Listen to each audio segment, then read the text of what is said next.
Hi again then guys, and so we've got another GranTurismo 6 top speed tune for you today, and this time it's for the Mitsubishi Evo 4, which for some reason Polyphony decided to make a premium model.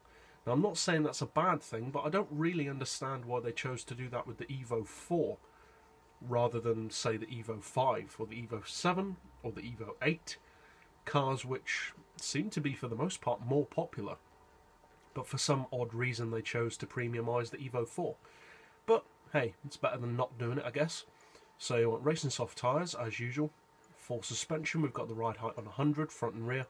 Springs we've increased slightly to 525 and 625. Dampers and anti-roll to 4. Camber on 2. Neutral toe as always. For the gearbox we've got an auto setting of 230. Then we've rounded off the individual gears to 2500, 1625, 1160, 875, 690 and 570 with a final drive of 4.2. For the diff, obviously it's all-wheel drive, so wheel spin isn't as much of an issue, but we've got low initial torque, high acceleration and low braking with a torque split of 30-70 to reduce high-speed understeer. All the power upgrades obviously, and although I haven't fitted it, as usual I would recommend NOS. And obviously you want weight loss. Traction control is of course turned off as always because it is faster. And so yeah, like I said, this is a premium model now, so it has a fully detailed interior, windscreen wipers, headlights, a horn, etc. But I don't really get why they made this one a premium.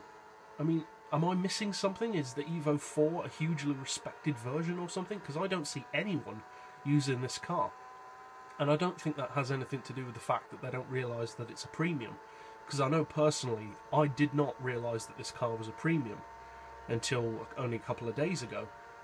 But even though it is, I'm still just not a fan of the Evo 4. I prefer the Evo 7, the Evo 5. The Evo 4 to me is just forgotten for the most part. But maybe I'm missing something. Is the Evo 4, for you Mitsubishi fans, is the Evo 4 significant in some way that I'm missing? I don't know. But for whatever reason, it's a premium model.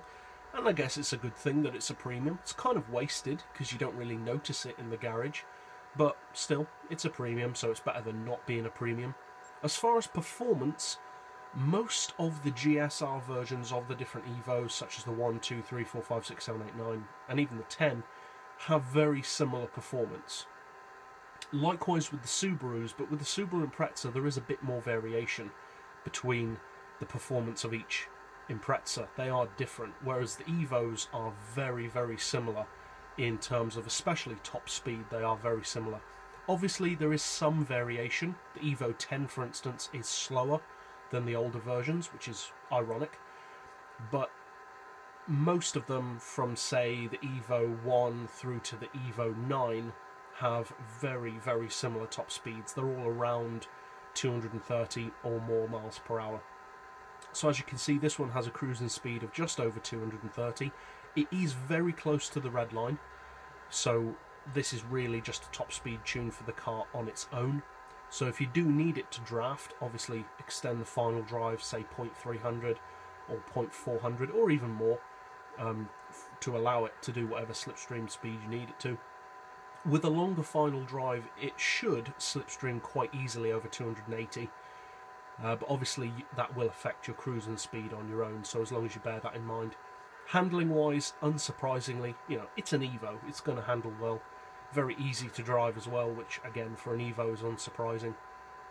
You don't see that many people using Evos as top speed racers, which is understandable. It's not among the quickest cars in the game, but the Evo is similar in performance to the Impreza, as you'd expect, but it is also quicker than cars such as, or around the same level, not quicker, but around the same level as cars like the RX-8, some of the older RX-7s, the NSX, the S2000, all that kind of thing. So it does have some pretty good rivals, even though it's obviously not on the same level as cars like the Vipers and the Huayras and all that kind of thing.